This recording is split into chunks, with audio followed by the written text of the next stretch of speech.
Hello, Internet. It is I, the real Randy Chavez, and I am coming at you today with a Tesla stock update video. Now, this Tesla stock update video is not going to be complete because the day has not ended yet. It is only 3:05 Eastern Standard Time. But there is a couple things I did want to go over before I actually take a look at the stock to see what's been happening.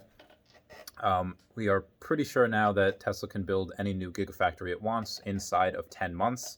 Elon Musk's biggest uphill battle with that just happens to be where to do it. I think Tulsa, Oklahoma is a great place to do a second one for the U.S. I'm not sure where they'd put another one in China. I think that with part 2 of Giga Shanghai ramping up by the end of this year, we're in for a amazing. I'm gonna guess about 900,000 cars they'll deliver next year, and the reason why I'm guessing that is because, and again, it's not financial advice. This is just my opinion here. Figure they do maybe 500K from Fremont, 300K from Shanghai, 75,000 from Berlin, and 25,000 from Austin, and that would give you the 900,000 vehicle delivery estimate. Now you have Stephen Mark Ryan from Solving the Money Problem that estimates over 1 million, which he hasn't been wrong yet, so we'll take a look at that in a year from today, see what they're at. But I think if they could sell cars with about a 10 grand margin, because their software is very scalable. Again, a lot of people that go to buy it, they buy the full self-driving, and if they can keep the extra cars that they have for a robotaxi network.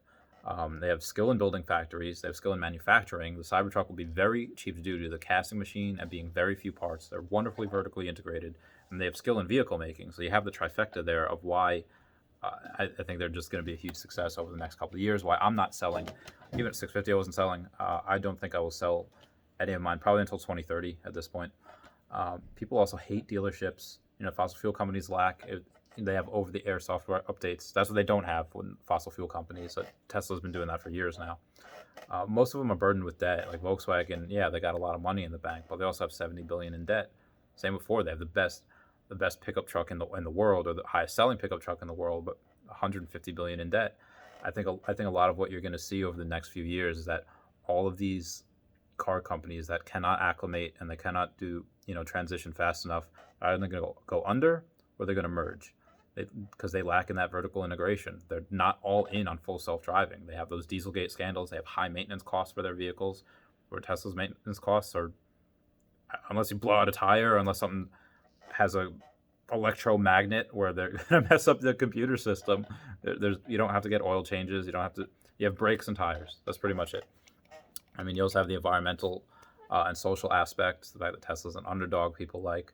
Other car companies don't make the world's best batteries. They outsource for a lot of different things. And people are not obsessed with other cars the way they are with Tesla. Like, were there a couple of YouTube videos made about the new Ford pickup? Yeah, I saw a few of them. And it looks like a cool car. It does.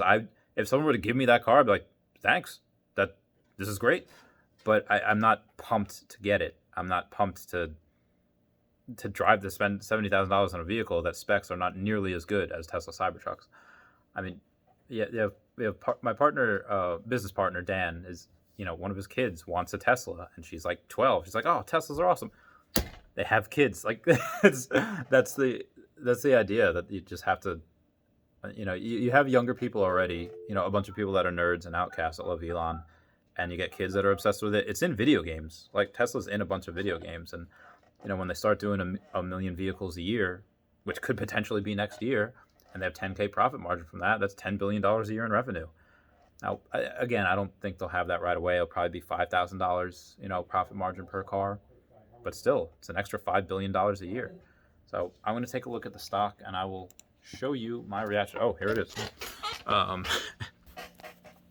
Right now, we are down about 3%. Again, this is something where I have a bet with one of my friends, a whopping $10 bet, that it will reach 700 by December 18th, the inclusion date. Volume today is pretty right on track to be able to get to the average volume, and we have not been over a $600 billion market cap in a couple days now. It feels weird. But if you take a look at it over the last couple months, we've been close to here before. Again, we've been at 500 before. I think it was 538 after hours before it took that huge dip down to the 300s. And again, I feel like this is a really good, strong base here. And we're going to have, it's going to absolutely explode. Again, just my opinion. In other news, Elon has tweeted a couple of things, most of it about SpaceX and the SN8 launch and the rough landing. Again, that rough landing, when I said about that the other day, was a joke. It exploded. For those that mistook what I said, it Shrek-exploded, and it was actually pretty cool to watch. No one was in it, but he got all of the data that he needed. He says it's going to be on Mars in like 6 years, because Mars is close to Earth every 26 months. Like it's very close to Earth every 26 months. So figure in about 6 years, he'll have 3 of that cycles where it will have been close to Earth, and that's when he aims to do it. Wish him the best of luck. I think that is what we need to ensure the survival of our species, to be a multiplanetary species.